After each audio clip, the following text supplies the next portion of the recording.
Hello friends, welcome to focus study. आज है 31 मई 2020 और आज हम डिस्कस करेंगे 31 मई का द हिंदू न्यूज़पेपर। अगर आप फर्स्ट टाइम हमारे यूट्यूब चैनल पे आ रहे हैं तो चैनल को सब्सक्राइब कर सकते हैं और जब भी सब्सक्राइब करें बेल बटन को जरूर प्रेस करें ताकि वीडियोस के रेगुलर नोटिफिकेशन आपको मिलते रहें। तो चलिए स्टार्ट करते हैं आज की पहली न्यूज़ से। आज की फर्स्ट न्यूज़ है LAC stand of will be resolve through diplomacy. ये बात कही गई है डिफेंस मिनिस्टर राजनाथ सिंह के द्वारा। तो राजनाथ सिंह जी जो डिफेंस मिनिस्टर है, इनकी तरफ से ये फर्स्ट अनाउंसमेंट हुआ है, एक पहला बयान आया है LAC स्टैंड ऑफ के रिगार्डिंग।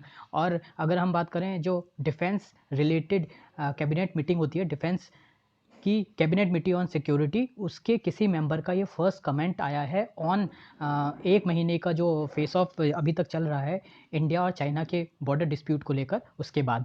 तो यहाँ पर डिफेंस मिनिस्टर के द्वारा ये बोला गया है कि जो भी प्रॉब्लम पिछले कुछ दिनों में क्रिएट हुई हैं या देखी गई हैं इंडिया और चाइना के बॉर्डर पे, उनको बायलैटरली और जो वेल एस्टेब्लिश मैकेनिज़म्स है उनके थ्रू ही सुलझाया जाएगा। और इंडिया और चाइना दोनों कंट्रीज़ अपने मिलिट्री लेवल पर और डिप्लोमेटिक लेवल पर, दोनों लेवल पर ये जो नेगोशिएशन की प्रोसेस है वो कर रहे हैं। इसमें किसी और कंट्री का के मेडिएशन की कोई ज़रूरत नहीं है। तो इंडिया और चाइना दोनों की तरफ से यूएसए का जो ऑफर था मेडिएशन का, यूएसए के प्रेसिडेंट डोनाल्ड ट्रंप का, उसको डिक्लाइन कर दिया गया। और पास्ट में भी एक बार अगर हम 2017 की बात करें, 3 साल पहले भी ये प्रॉब्लम देखी गई थी डोकलाम में, जिसको डोकलाम स्टैंड ऑफ के नाम से जाना जाता है। ये करीब 73 डेज़ का स्टैंड ऑफ रहा था, यानी 2 महीने से ज़्यादा का स्टैंड ऑफ ये रहा था, 73 दिन का स्टैंड ऑफ एट डोकलाम इन 2017। और उस पर्टिकुलर इशू को भी रिजॉल्व किया गया था डायलॉग से ही। तो इसी तरह से ये जो प्रॉब्लम अभी हुई है, इसका भी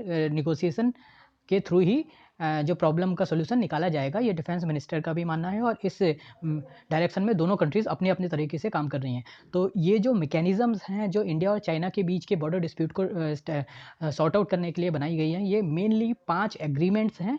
और ये 5 एग्रीमेंट 1993 से लेकर 2013 यानी 20 साल के अंतराल में साइन किए गए थे। इन 20 साल के पीरियड में 5 एग्रीमेंट साइन किए थे। इनमें से जो मेन एग्रीमेंट है जो 1993 में साइन किया गया था, वो एग्रीमेंट था for maintaining peace and tranquillity on the border areas. इसके अलावा कॉन्फिडेंस बिल्डिंग मेजर थे और डिफेंस एग्रीमेंट्स थे। ये 5 एग्रीमेंट्स थे, ये इंपॉर्टेंट है, जिनके बेसिस पे अभी जो नेगोशिएशन है वो किया जा रहा है। अगर हम पूरे मुद्दे को समझें तो मेनली 4 लोकेशंस पे इस पर्टिकुलर फेस ऑफ के दौरान प्रॉब्लम देखी गई है। ये 4 लोकेशंस हैं, 3 तिब्बत में है और एक सिक्किम में है। ये तिब्बत की लोकेशन है सोंगपो लेक, गालवान रिवर वैली, और तीसरी कौन सी लोकेशन है? तीसरी लोकेशन है ढेंचौक। चौथी लोकेशन हमने काफ़ी बार रिवाइज़ कर लिया है, सिक्किम में एक लोकेशन है। इस लोकेशन का नाम आपको कमेंट सेक्शन में बताना है। तो ये 4 प्रोमिनेंट लोकेशन हो गई जहाँ पर ये प्रॉब्लम देखने को मिल रही है। इसके अलावा अगर हम सोंगपो लेक की बात करें, ये तो 134-135 किलोमीटर का लंबा एक स्ट्रेच है, यानी कि ये इतने नॉर्थ ईस्ट वेस्ट डायरेक्शन में ये एक लेक है। अगर हम इसका मैप देखने की कोशिश कर रहे हैं तो इस तरह से ये लेक है जो इंडिया और चाइना दोनों कंट्रीज़ में है। इसके नॉर्थ साइड में बैरन माउंटेन्स हैं। इन माउंटेन्स का जो लैंडस्केप है वो फिंगर्स के टाइप का है, इसी कारण से इन लोकेशंस को फिंगर्स लोकेशन भी कहा जाता है सोंगपो लेक की। इन फिंगर लोकेशंस के द्वारा इंडिया और चाइना की जो बाउंड्रीज़ है वो डिमार्केट की जाती है। इंडिया के स्टैंड के अकॉर्डिंग जो 8th फिंगर है, जो यहाँ पर 8th फिंगर है, वहाँ तक इंडिया की बाउंड्री जाती है। लेकिन करंटली ग्राउंड लेवल पर इंडिया केवल 4th फिंगर तक ही अपनी बाउंड्री होल्ड कर पाता है। इंडिया का जो एक्चुअल एडमिनिस्ट्रेशन है यहाँ पर, वो 4th फिंगर तक ही है और इंडिया का क्लेम है 8th फिंगर तक। ऑन द अदर हैंड अगर हम चाइना की माने तो चाइना 2nd फिंगर तक अपनी बाउंड्री मानता है। चाइना का मानना है कि ये 2nd फिंगर तक इसकी बाउंड्री है। इसी कारण से बार बार चाइना 2nd फिंगर तक बढ़ने की कोशिश करता है। तो ये जो 2nd फिंगर से 8th फिंगर तक का एरिया है, ये डिस्प्यूटेड एरिया है। और इस एरिया में अगर दूसरी कंट्री के द्वारा जो पेट्रोलिंग एक्टिविटीज़ की जाती है, ये इसकी वजह से काफ़ी बार प्रॉब्लम देखने को मिली है। तो ये डिस्प्यूटेड एरिया है जिसको रिजॉल्व करने की ज़रूरत है। अगर हम पूरी बाउंड्री की बात करें इंडिया और चाइना की, तो इस पूरी बाउंड्री में 3 सेक्टर्स हैं। 3 सेक्टर से ये पूरी बाउंड्री बनी है। अगर हम वेस्टर्न बाउंड्री की बात करें तो इसमें अक्साई चीन का एरिया डिस्प्यूटेड एरिया है, जिसको 1962 में चाइना ने हथिया लिया था। दूसरा एरिया है ये मेनली जो तिब्बत यूटी है इंडिया की, उसका बॉर्डर और चाइना का बॉर्डर टच करता है। सेंट्रल या मिडिल सेक्टर में 2 स्टेट्स हैं, हिमाचल प्रदेश उत्तराखंड, जिनका बॉर्डर चाइना से टच करता है। ईस्टर्न स्टेट में भी 2 स्टेट हैं, पहला है सिंगापुर और दूसरा है अरुणाचल प्रदेश, जिनका बॉर्डर चाइना के बॉर्डर से टच करता है। अरुणाचल प्रदेश इंडिया का पूरा पार्ट है और यहाँ पर जो इंडिया और चाइना की बाउंड्री है वो मैकमोहन लाइन के नाम से जानी जाती है, और वेस्टर्न सेक्टर में जो इंडिया और चाइना की बाउंड्री है वो LAC line of actual control के नाम से जाना जाता है। तो ये बात हो गई इंडिया और चाइना के पूरी बाउंड्री डिस्प्यूट को लेकर। सेकंड न्यूज़ है, India adds 8,520 cases and 207 deaths. तो इंडिया में अभी तक का फिर से एक नया रिकॉर्ड बनके बिगेस्ट सिंगल डे स्पाइक हुआ है कोरोना वायरस के केसेस में, और ये स्पाइक हुआ है 8,500 से ज़्यादा केसेस एक सिंगल डे में बढ़े हैं। और इसके साथ ही टोटल जो टैली है इन्फेक्टेड पर्सनस की इंडिया में वो 1,81,938 पे पहुंच गई है। 1,81,000 लोग अभी इंडिया में कोरोना वायरस से इन्फेक्टेड हो गए हैं, और टोटल नंबर ऑफ डेथ जो है इंडिया की वो 5,000 से ज़्यादा हो गई है, 5,181। तो ये लगातार जो ये टैली है ये बढ़ती जा रही है। और इसके साथ ही गवर्नमेंट ने लॉकडाउन 4.0 के बाद जो अनलॉकिंग है, लॉकडाउन हटाने की कार्रवाई है वो स्टार्ट कर दी है। और इसमें कुछ मेजर्स लिए गए हैं गवर्नमेंट के द्वारा, जैसे कि अब कोई भी रेड जोन, ऑरेंज जोन और ग्रीन जोन नहीं डिफाइन की जाएगी, केवल कंटेनमेंट एरियाज़ होंगे। और 13 सिटीज़ में कंटेनमेंट एरियाज़ बनाए गए हैं जिनमें जो रिस्ट्रिक्शन है वो और ज़्यादा टाइट करके इम्प्लीमेंट किए जाएंगे। No more permission is required for inter state movement. Inter state, एक स्टेट से दूसरे स्टेट जाने के लिए अब किसी तरह की कोई भी परमिशन नहीं चाहिए होगी किसी व्हीकल्स को, और ना ही किसी स्टेट्स के बाहर जाने के लिए किसी को अब किसी तरह की परमिशन चाहिए होगी। तो एक तरह से इंटर स्टेट मूवमेंट और इंट्रा स्टेट मूवमेंट पूरी तरीके से ओपन कर दिया गया है।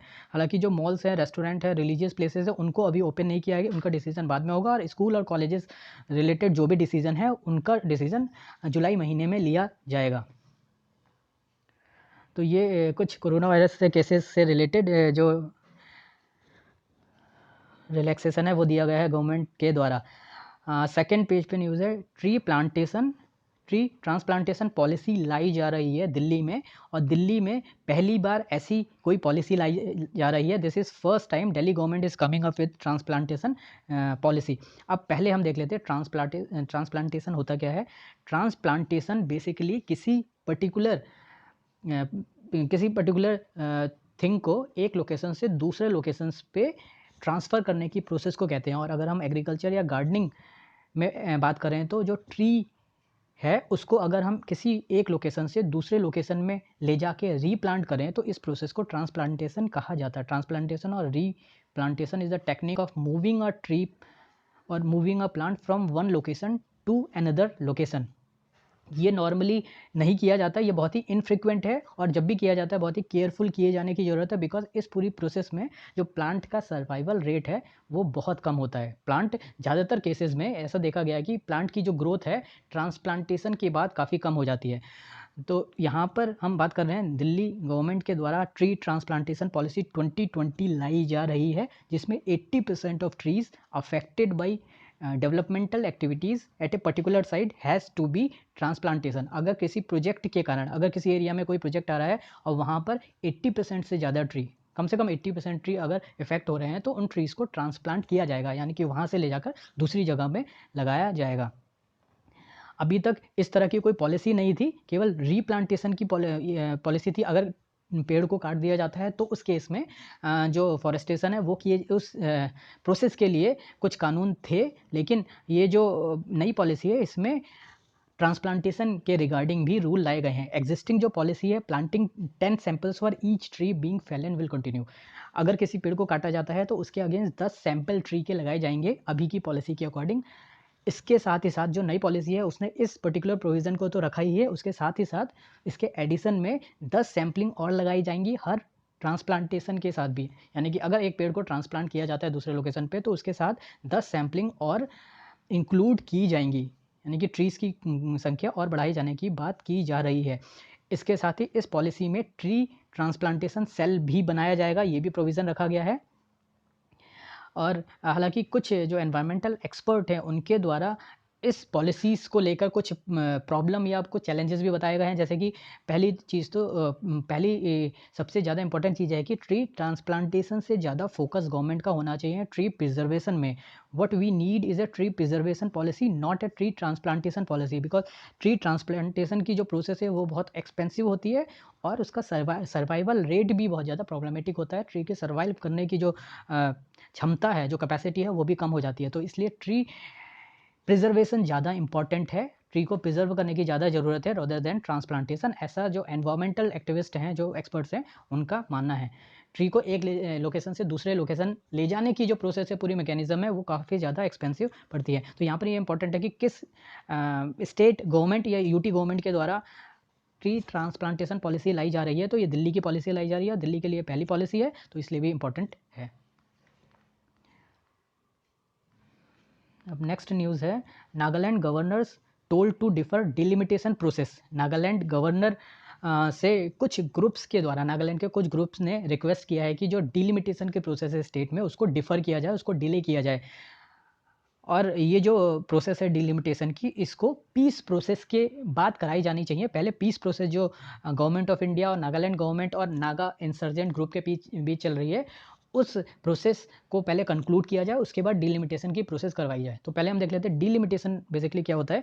डिलिमिटेशन एक प्रोसेस है जिसमें किसी भी एरिया या जो इलेक्टोरल बाउंड्रीज होती हैं किसी कॉन्स्टिट्यूएंसी में, उसकी बाउंड्री डिसाइड करने का काम किया जाता है। बाउंड्री डिलिमिटेशन या सिंपल डिलिमिटेशन भी इसको बोला जाता है, is the drying of boundaries, particularly of electoral boundaries. किसी स्टेट की बाउंड्री अगर हम ड्रॉ करते हैं, या फिर किसी कंट्री की, या किसी पर्टिकुलर जो इलेक्टोरेट होता है उसकी बाउंड्री डिसाइड करने की जो प्रोसेस है, वो डिलिमिटेशन कहलाता है। अगर हम इलेक्शन के कॉन्टेक्स्ट में देखें तो इसको हम रीडिस्ट्रीब्यूशन भी बोल सकते हैं। और ये जो प्रोसेस है ये की जाती है to prevent unbalance of population across districts. District के अक्रॉस जो पॉपुलेशन का अनबैलेंस होता है, जैसे कि किसी डिस्ट्रिक्ट में पॉपुलेशन कम है, किसी डिस्ट्रिक्ट में पॉपुलेशन ज़्यादा है, तो इस अनबैलेंस को प्रिवेंट करने के लिए डिलिमिटेशन की प्रोसेस की जाती है।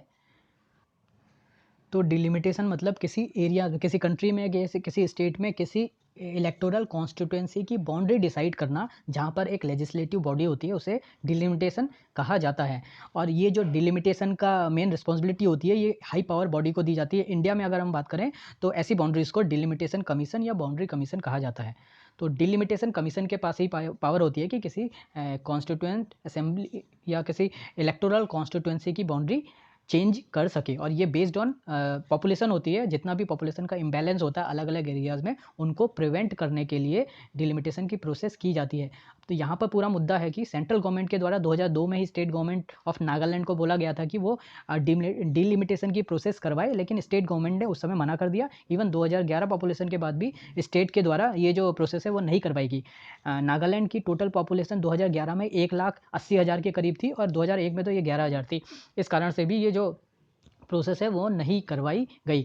One of the major demand of negotiating parties, जो भी नागा में नागालैंड के नागा इंसर्जेंट ग्रुप है, उनकी मेन डिमांड है कि जो लेजिस्लेटिव बॉडी है उसमें सीट्स बढ़ाई जानी चाहिए, और सीट बढ़ाने के लिए पहले डिलिमिटेशन की प्रोसेस कंप्लीट होनी चाहिए। तो सारी बॉडीज़ ने मिलकर ये एक रिक्वेस्ट किया है कि पहले जो पीस प्रोसेस रिलेटेड प्रोविजंस है उनके बारे में क्लैरिटी है, पीस प्रोसेस अच्छे से कंक्लूड की जाए, उसके बाद डिलिमिटेशन प्रॉपरली किया जा सकता है। Government of India is all set to carry out delimitation process, लेकिन स्टेट और इन पार्टीज़ के द्वारा जो प्रोसेस अडॉप्ट की जानी है उनमें थोड़ा कॉन्ट्रडिक्शन है, जिसके कारण से ये रिक्वेस्ट किया गया गवर्नर को कि डिलिमिटेशन प्रोसेस डिफ़र की जाए। अभी नागालैंड के गवर्नर कौन है? नागालैंड के गवर्नर हैं RN रवि, और चीफ मिनिस्टर हैं नागालैंड के नेफ्यू रियो। RN रवि ये इंटरलॉक्यूटर भी हैं जो नागा जो रिबेल ग्रुप है या नागा इंसर्जेंट ग्रुप है, उनसे बातचीत करने के लिए इनके लीडरशिप में ही ये जो प्रोसेस है वो चलाई जा रही थी। RN रवि।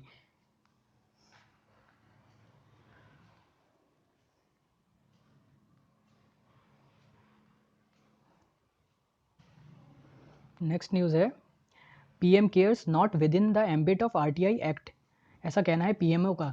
एक RTI फाइल की गई थी जिसमें PM केयर से रिलेटेड जो भी डिटेल्स हैं वो मांगी गई थी एक पेटिशन में। तो प्राइम मिनिस्टर ऑफिस का जो रिस्पांस आया है, उस रिस्पांस में PMO ने रिफ्यूज़ कर दिया है to disclose details on creation and operation of PM care fund. और RTI में ये रिस्पॉन्ड किया गया है PMO के द्वारा कि जो PM केयर फंड है, it is not a public authority with in the ambit of RTI act 2005। तो RTI एक्ट 2005 में पब्लिक अथॉरिटी जो डिसाइड किया गया है, ये पब्लिक अथॉरिटी की जो डेफिनेशन है उसके अंतर्गत पीएम केयर फंड नहीं आता। पीएम केयर फंड एक पब्लिक अथॉरिटी नहीं है, जिस कारण से जो डिटेल्स मांगी गई थी आरटीआई में उसको डिस्क्लोज करने से पीएमओ की तरफ से मना कर दिया गया है। पीएम केयर फंड है, PM care fund prime ministers citizen assistance and relief in emergency situation fund है, जो प्राइम मिनिस्टर के द्वारा 28 मार्च 2020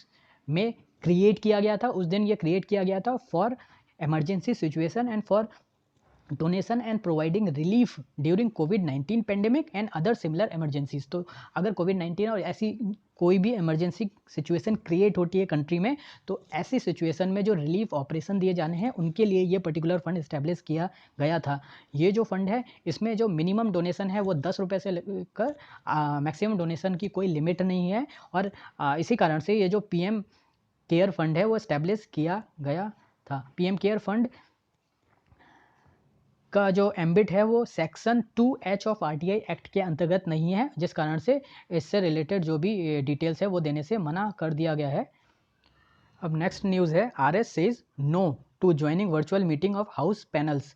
राज्यसभा सेक्रेटेरिएट ने मेंबर्स के द्वारा स्टैंडिंग कमेटी की जो मीटिंग है वो वर्चुअल तरीके से यानी ऑनलाइन ज्वाइन करने के लिए मना कर दिया है। तो Rajya Sabha secretariat has denied permission for members of standing committee on home affairs to join a meeting of panel through video conferences. तो वीडियो कॉन्फ्रेंस के थ्रू जो भी स्टैंडिंग कमेटी है पार्लियामेंट की उसको ज्वाइन नहीं किया जाएगा, ये राज्यसभा ने मना कर दिया है। अब ये जो डिनाई किया गया है राज्यसभा के द्वारा, या राज्यसभा पैनल की जो मीटिंग में वर्चुअल मीटिंग नहीं की जाएगी, ये एक रूल के तहत किया गया है, जिस रूल में बोला गया है कि जो भी ये मीटिंग्स होती हैं स्टैंडिंग कमेटी की वो कॉन्फिडेंशियल्स होती हैं, और अगर कोई मेंबर इसको अटेंड कर रहा है वर्चुअली तो ऐसा ज़रूरी नहीं है कि वो मेंबर अकेले उस मीटिंग को अटेंड कर रहा हो। तो इसी कारण से जो कॉन्फिडेंशियलिटी है मीटिंग का वो वायलेट हो सकता है, जिस कारण से यहाँ पर ये मना किया गया है। हमारे लिए इंपॉर्टेंट क्या है, स्टैंडिंग कमेटी को जानना। स्टैंडिंग कमेटी अगर इंडियन पार्लियामेंट में देखें, स्टैंडिंग कमेटी वो कमेटी होती है जिसमें मेंबर्स ऑफ पार्लियामेंट मेंबर्स होते हैं। ये परमानेंट एंड रेगुलर कमेटी होती है which is constituted from time to time according to the provision of parliament act और rules of process and conduct of business.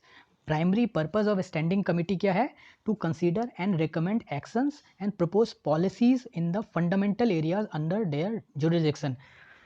तो जो भी मुद्दे स्टैंडिंग कमेटी के द्वारा डिस्कस किए जाते हैं तो उनकी बारीकी से जो डिस्कशन होता है वो जो स्टैंडिंग कमेटी होती है वो अच्छे से कर सकती है, क्योंकि छोटा ग्रुप होता है तो हर एक मैटर को माइन्यूटली डिस्कस किया जा सकता है, और उसके बाद जो भी उनके रिकमेंडेशन होते हैं वो प्रपोज किए जाते हैं, जो भी पॉलिसी मैटर्स होते हैं उनको आगे लाया जा सकता है और पार्लियामेंट के आगे रखा जा सकता है। इसके मेंबर्स कौन कौन से होते हैं, ईच ऑफ दीज कमिटीज़ के जो मेंबर्स होते हैं वो 45 से ज़्यादा नहीं हो सकते। नॉर्मली 30 मेंबर लोकसभा के होते हैं और बाकी 15 मेंबर राज्यसभा के होते हैं। लोकसभा में जो मेंबर होते हैं वो स्पीकर ऑफ लोकसभा के द्वारा नॉमिनेट किए जाते हैं। राज्यसभा के जो मेंबर होते हैं वो चेयरमैन ऑफ राज्यसभा के द्वारा नॉमिनेट किए जाते हैं। और इनमें सबसे ज़्यादा इंपॉर्टेंट है कि स्टैंडिंग कमेटी का कोई भी मेंबर मंत्री नहीं हो सकता है, यानी कि a minister is not eligible to be nominated to these committees. Minister कभी स्टैंडिंग कमेटी के मेंबर्स नहीं होते, मेंबर ऑफ पार्लियामेंट ही मेंबर होते हैं। और स्टैंडिंग कमेटी बनाई क्यों जाती हैं, why these committees are constituted, these committees allow the views of diverse stake holders, they function throughout year. जब पार्लियामेंट काम नहीं करती है तब भी ये कमिटीज़ अपनी मीटिंग करके काम कर सकते हैं। They also offer an opportunity for detail scrutiny of bills. तो जो भी बिल्स किसी कमिटीज़ को रिकमेंड किए जाते हैं तो उन कमिटीज़ के द्वारा बिल्स की स्क्रूटनी डिटेल में की जा सकती है। कम लोगों की कमेटी होती है तो ये बार बार बैठ के पूरे साल भर बैठ के उन बिल्स को अच्छे से स्टडी कर सकते हैं, अपना एनालिसिस दे सकते हैं, अपने रिकमेंडेशन दे सकते हैं for the amendment of the bill, and they increase efficiency and expertise of parliament. तो पार्लियामेंट की जो एफिशिएंसी और एक्सपर्टाइज होती है वो भी इन कमिटीज़ के द्वारा बढ़ जाती है। अगर हम सबसे बड़ी कमेटी की बात करें, पार्लियामेंट्री कमेटी की बात करें, तो वो है estimate committee which consist of 30 members who are elected by Lok Sabha every year from amongst its members. तो ये देख लिया हमने पार्लियामेंट स्टैंडिंग कमेटी के बारे में। Skymet says monsoon is in IMD waits. South west monsoon का जो अराइवल है इंडिया में वो 1 जून को होता है नॉर्मली, लेकिन स्काईमेट जो एक प्राइवेट फोरकास्टर है मानसून के बारे में फोरकास्ट करने की एक प्राइवेट कंपनी है, उसके द्वारा बोला गया था कि 28 मई को ही मानसून आ जाएगा with a margin of 2 days. और अब स्काईमेट के द्वारा ये बोला गया है 30 तारीख को कि मानसून ऑलमोस्ट पहुंच गया है। लेकिन अभी भी आईएमडी, इंडियन मेट्रोलॉजिकल डिपार्टमेंट ने ये बोला है कि मानसून के आने का अभी ये सही समय नहीं है। यहाँ पर 3 पैरामीटर्स स्काईमेट के द्वारा कंसीडर किए जाते हैं फॉर फोरकास्टिंग ऑफ मानसून। ये 3 पैरामीटर्स इंपॉर्टेंट है। ये 3 पैरामीटर्स क्या क्या हैं? अब आईमेट के हिसाब से all conditions are clear for monsoon arrival. पहली कंडीशन है रेनफॉल। एक मिनिमम लेवल ऑफ रेनफॉल होता है, अगर इतनी रेनफॉल आती है तो हम कह सकते हैं कि मानसून इज अराइव्ड। तो यहाँ पर पहला फैक्टर है रेनफॉल, दूसरा फैक्टर है outwave long wave radiation. First is rainfall, second is outwave long wave radiation OLR value, and third is wind speed. In 3 parameters के बेसिस पे स्काईमेट ने डिक्लेयर किया है कि monsoon has arrived in India. पहला है rainfall, दूसरा है OLR outwave long wave radiation, and third is wind speed. अगर आईएमडी की हम बात करें तो आईएमडी भी 3 पैरामीटर्स को इंपॉर्टेंस देता है। पहला पैरामीटर आईएमडी ने भी बोला है रेनफॉल। आईएमडी के अकॉर्डिंग 2.5 mm या इससे ज़्यादा की अगर 2 दिन लगातार बारिश होती है, रेनफॉल होती है, तो हम कह सकते हैं कि मानसून हैज़ अराइव्ड। तो पहला फैक्टर आईएमडी का भी रेनफॉल है। दूसरा फैक्टर है आईएमडी का डेप्थ ऑफ वेस्टर्लीज। वेस्टर्लीज की depth should be maintained up to 600 hectopascal. तो उस केस में जो मानसून का अराइवल है वो पॉजिटिव माना जाता है। सेकंड फैक्टर आईएमडी का है डेप्थ ऑफ वेस्टर्लीज, और थर्ड फैक्टर है OLR जो स्काईमेट के द्वारा भी माना गया है। तो रेनफॉल और OLR ये 2 कॉमन फैक्टर हैं जो आईएमडी और स्काईमेट दोनों के द्वारा माने जाते हैं। तीसरा फैक्टर डिफरेंट है आईएमडी के केस में। आईएमडी डेप्थ ऑफ वेस्टर्लीज को देखता है, on the other hand Skymet तीसरे फैक्टर में विंड स्पीड को देखता है। तो ये 3 फैक्टर्स हैं जिनका यूज़ किया जाता है मानसून अराइवल में। अगर हम मानसून की बात करें तो ये अगर पेनिनसुलर इंडिया हम माने तो ये थोड़ा सा अच्छा क्लियर डिफाइन कर लेते हैं। पेनिनसुलर इंडिया इस तरह से अगर हम माने, यहाँ पर है श्रीलंका और ये है अपना गुजरात। तो अगर मानसून का जो अराइवल होता है वो केरला के कोस्ट पर होता है। ये जो मानसून होता है ये साउथ वेस्ट मानसून कहलाता है और करीब 1 जून को नॉर्मल डेट मानी जाती है मानसून की। लास्ट ईयर 2019 में मानसून 8 जून को आया था और ये अरेबियन सी में एक ट्रॉपिकल साइक्लोन के कारण डिले हो गया था। आईएमडी का मानना था कि इस बार भी कुछ ऐसा ही होने वाला है, लेकिन स्काईमेट ने इसको प्रीपोन किया था और स्काईमेट की जो फोरकास्टिंग है वो आईएमडी से ज़्यादा क्लियर देखी जा रही है इस बार। तो आईएमडी जो साउथ वेस्ट मानसून होता है ये 1 जून को स्ट्राइक करता है और फिर स्लोली पूरी कंट्री में ये पूरी कंट्री को अपने कवर में ले लेता है। और इसी तरह से नॉर्थ ईस्ट मानसून अक्टूबर-नवंबर महीने में रिवर्स डायरेक्शन में फ्लो करता है। और मानसून का जो ओरिजिन है वो माना जाता है कि नॉर्थ वेस्ट इंडिया में लो प्रेशर के कारण जो एयर हैं वो अट्रैक्ट होती हैं हाई प्रेशर एरिया से। इंडियन ओशियन में हाई प्रेशर बनने के कारण इंडियन ओशियन से जो एयर्स हैं वो लो प्रेशर एरिया की तरह अट्रैक्ट होती हैं, जिसके कारण ये जो पूरा मानसून है वो इंडियन सबकॉन्टिनेंट की साइड आता है। तो ये कुछ बेसिक्स हैं मानसून के। और अब माना जा रहा है कि मानसून इंडिया में जो प्रपोज डेट है 1 जून उससे पहले पहुंच गया है। वर्ल्ड पेज पे न्यूज़ है, Trump cuts ties with WHO as कोविड-19 ग्रिप्स लैटिन अमेरिका। पहले जो यूएसए के प्रेसिडेंट है डोनाल्ड ट्रंप, उनके द्वारा अनाउंस किया गया था कि WHO की फंडिंग रोक दी जाएगी और WHO के जो टाइज है यूएसए से वो कट किए जाएंगे। और फाइनली उनके द्वारा ये जो प्रोसेस है वो कंप्लीट कर दी गई है। तो WHO को जो फंडिंग दी जाती थी वो पूरी तरीके से बंद की गई है यूएसए के द्वारा। और इसके साथ ही जो WHO का सबसे बड़ा डोनर था यूएसए, करीब $400 मिलियन की फंडिंग यूएसए के द्वारा की जाती थी। ऐसे क्रिटिकल टाइम में WHO का एक बड़ा फंडिंग बंद हो जाने के कारण काफ़ी ज़्यादा प्रॉब्लम देखने को मिलेगी WHO को। और कोविड-19 से रिलेटेड जो भी रिलीफ ऑपरेशन किए जा रहे हैं WHO के द्वारा अलग अलग कंट्रीज़ में, मेनली अभी आज की डेट में जो गरीब कंट्रीज़ हैं, अंडर डेवलप्ड कंट्रीज़ हैं। अगर हम लैटिन अमेरिका की बात करें, यहाँ पर लैटिन अमेरिका में बहुत ज़्यादा कोविड-19 फैल गया है। इसके अलावा अफ्रीकन कंट्रीज़ में WHO के द्वारा काफ़ी सारे ऑपरेशन चलाए जाते हैं, तो उन ऑपरेशन को कहीं ना कहीं एक बड़ा धक्का लगने वाला है। WHO एक इंटरनेशनल ऑर्गेनाइजेशन है, एक स्पेशलाइज्ड एजेंसी है यूनाइटेड नेशन की, एंड रिस्पॉन्सिबल है फॉर इंटरनेशनल पब्लिक हेल्थ। और इसका जो एम है, जो ऑब्जेक्टिव है वो है attainment by all people of highest possible level of health. तो वर्ल्ड लेवल पर जो लोगों की हेल्थ है वो अच्छी रहे, एक पब्लिक हेल्थ को अच्छे लेवल पर मेंटेन किया जा सके, ये WHO का गोल रहता है। ये यूनाइटेड नेशन की स्पेशलाइज्ड एजेंसी है। इसका जो हेडक्वार्टर है वो है जेनेवा, स्विट्ज़रलैंड में। इसको फाउंड किया गया था 7 अप्रैल 1948 को। WHO वर्ल्ड हेल्थ ऑर्गेनाइजेशन को 7 अप्रैल को फाउंड किया गया था, जिसके कारण 7 अप्रैल को ही वर्ल्ड हेल्थ डे भी मनाया जाता है। तो वर्ल्ड हेल्थ डे जो हम मनाते हैं वो WHO की डेट ऑफ फॉर्मेशन की डेट को ही मनाया जाता है। और United nation economic and social council इसकी पेरेंट ऑर्गेनाइजेशन है। जो टोटल वर्ल्ड में कोविड-19 के कारण लोगों की जान गई है वो करीब 3,64,000 हो गई है। और इसके साथ ही अब जो यूरोपियन कंट्रीज़ हैं उनमें कोविड-19 का केसेस कम दिख रहे हैं, और ये केसेस एशियन कंट्रीज़ और लैटिन अमेरिकन कंट्रीज़ में बहुत ज़्यादा बढ़ गए हैं। लैटिन अमेरिका में अगर हम बात करें तो ब्राज़ील में कोविड-19 के केसेस सबसे ज़्यादा बढ़ते हुए देखे गए हैं। और ब्राज़ील USA के बाद सेकंड नंबर का सबसे ज़्यादा कोविड-19 बर्डन के साथ सेकंड नंबर पे पहुंच गया है। तो अब डेवलपिंग और अंडर डेवलप कंट्रीज़ में कोविड-19 का खतरा बढ़ गया है। अब नेक्स्ट न्यूज़ है Abdullah ready for dialogue with Taliban. कुछ दिनों पहले हमने देखा था कि अफ़गानिस्तान में एक पावर शेयरिंग एग्रीमेंट हुआ है, जिसमें लोगों के द्वारा जो इलेक्शन में चुनी हुई सरकार थी और जो अपोजिशन था उसके बीच पावर शेयरिंग एग्रीमेंट हुआ है।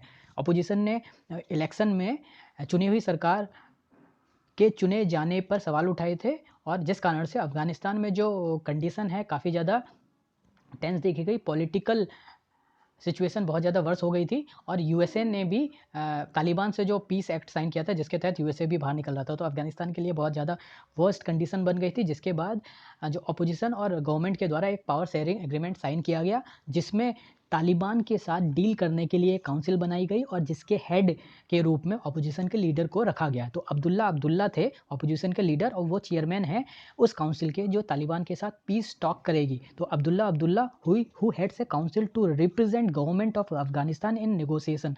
तो नेगोशिएशन प्रोसेस जो की जाएगी वो इलेक्टेड गवर्नमेंट डायरेक्टली ना करके इस काउंसिल के द्वारा की जाएगी, जिसको लीड कर रहे हैं अब्दुल्ला। तो एक तरह से अगर हम देखें अफगानिस्तान की इंटरनल मैटर के तौर पर अफगानिस्तान के ग्रुप के द्वारा अगर तालिबान के साथ पीस प्रोसेस की जाए वो बहुत मतलब एक पॉजिटिव स्टेप माना जा सकता है। और अगर ये पीस प्रोसेस एक तरह से स्टेबल गवर्नमेंट ला पाती है अफगानिस्तान में, तो अफगानिस्तान के नेबर के लिए भी बहुत पॉजिटिव स्टेप माना जा सकता है।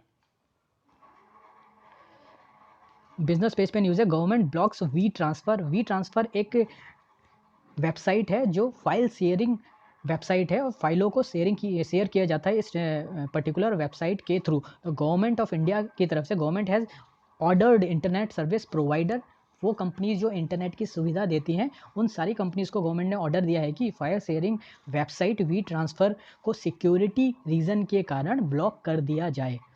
तो गवर्नमेंट की तरफ से ये डिपार्टमेंट ऑफ टेलीकॉम का ऑर्डर है to block to download links on Dutch website WeTransfer and also the entire website WeTransfer.com। कुछ सिक्योरिटी रिलेटेड प्रॉब्लम देखी गई थी, जिसके कारण ये जो वेबसाइट है इसको ट्रांसफ़र किया जाए। तो ये पर्टिकुलर वेबसाइट क्या करती है, वी ट्रांसफ़र फाइल ट्रांसफ़र के लिए वेबसाइट है, और ये डच वेबसाइट है। नेक्स्ट न्यूज़ है draft e com policy for comments coming soon. Department of promotion of industry and internal trade के द्वारा ये बताया गया है कि एक draft e commerce policy public domain में लाई जाने वाली है, जिसको पब्लिक डोमेन में रखा जाएगा सो दैट पब्लिक के द्वारा व्यूज़ और अपने कमेंट्स दिए जाएंगे to strengthen to make this policy more robust and strong. तो ई कॉमर्स सेक्टर को रेगुलेट करने के लिए ये जो पॉलिसी है वो लाई जा रही है। Department of promotion of industry and internal trade ministry of commerce and industry के अंतर्गत आता है, और इस पर्टिकुलर डिपार्टमेंट के द्वारा ये जो पॉलिसी है ई कॉमर्स रिलेटेड वो लाई जा रही है। अभी करंटली अगर हम बात करें तो country does not have any e commerce policy. अभी के टाइम में कंट्री की कोई ई कॉमर्स पॉलिसी नहीं है, एंड ये जो डिपार्टमेंट है ये अभी इसको बनाने के लिए ऑलरेडी वर्क कर रहा है। तो ई कॉमर्स जो पॉलिसी होगी उसके द्वारा एक डेफिनेट पॉलिसी लाई जाएगी, एक क्लियर एंड कोहेरेंट पॉलिसी लाई जाएगी, जिससे कि जो सोसाइटी की रिक्वायरमेंट है, लोगों की रिक्वायरमेंट है, और जो कंपनी काम कर रही है ई कॉमर्स सेक्टर में, ये जो सर्विस प्रोवाइडर है वो अच्छे से इस फील्ड में अपनी सर्विसेज दे पाए, और इन केस कोई डिस्प्यूट होता है तो उसको पीसफुली रिजॉल्व किया जा सके। तो काफ़ी पॉइंट्स हैं जो इस पॉलिसी में क्लियर किए जाएंगे, जैसे कि इस पॉलिसी के अकॉर्डिंग जो कस्टमर का डेटा है, जो लोगों का डेटा है, वो किस हिसाब से डिफाइन किया जाएगा। व्हाट इज़ डेटा, ये डिफाइन किया जाएगा इस पॉलिसी में। What kind of data e commerce companies can use, लोगों का जो पर्सनल डेटा है वो किस तरह से ई कॉमर्स कंपनी यूज़ कर सकती है। जो भी सिटीजन्स के राइट हैं उसको, उनकी प्राइवेसी को कैसे मैनेज किया जाएगा, कैसे प्रोटेक्ट किया जाएगा। How e commerce data is being leverage for other purpose, जो भी कंपनीज़ के पास लोगों का प्राइवेट डेटा होगा उसको कैसे मैनेज करेगी कंपनी, दूसरे पर्पज़ के साथ वो कंपनी यूज़ कर सकती है या नहीं कर सकती। अदर कमर्शियल बेनिफिट्स जो लोगों को दिए जाते हैं, या फिर how citizen like you and me can access to those benefits, यानी कि हम लोगों के द्वारा जो भी अपने डेटा देने के बाद उन बेनिफिट्स का यूज़ किया जा सकता है। तो वो ये सारे जो मुद्दे हैं जो कन्फ्यूज़न क्रिएट करते हैं, उन सारे मुद्दों को क्लियर किया जाएगा इस ई कॉमर्स पॉलिसी में। तो एक तरह से जो भी कंज्यूमर के राइट है उनको प्रोटेक्ट किया जाएगा, और जो भी सर्विस प्रोवाइडर है उनकी जो रिस्पॉन्सिबिलिटी है उनको क्लियर किया जाएगा ई कॉमर्स पॉलिसी में। और इसका ड्राफ्ट रेडी है जो पब्लिक डोमेन में आने वाला है। तो अभी ई कॉमर्स पॉलिसी इंडिया में नहीं है, और ये पहली पॉलिसी है जो ई कॉमर्स सेक्टर को रेगुलेट करने के लिए लाई जा रही है। और कौन सा डिपार्टमेंट ला रहा है? Department of promotion of industry and internal trade, जो कि ministry of commerce and industry के अंतर्गत आता है।